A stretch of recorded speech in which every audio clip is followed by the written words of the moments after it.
زه ورله توره ورکوم ما نه دي سر کټ کي زما سر ورته قربان. تاسو د ډولفینیان نه یو انټرویو اخیستی وه چې زما تعلیم کړی و په اسکول کې دا و په اسکول کې دا و، خو ته د نبي سنت پرېږده.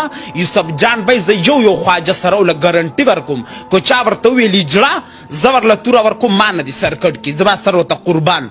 خو چې ته د مخ نه کوسه مخ جوړ کي او په مخ ګوره موږ عظیمه ګناه کمه یو کو. زه نن حقیقتي خبرې تا ته کوم دی چې کله کلینیک ته لاړ شي نو زما د نبي په سنت اور بلی نو دی به د الله نه ختمه ساتي، نو په دې به زما رب رحم کوي. نه چرې به مو نه کي اور پې بلی لکه د زاړومبۍ بوی وکي.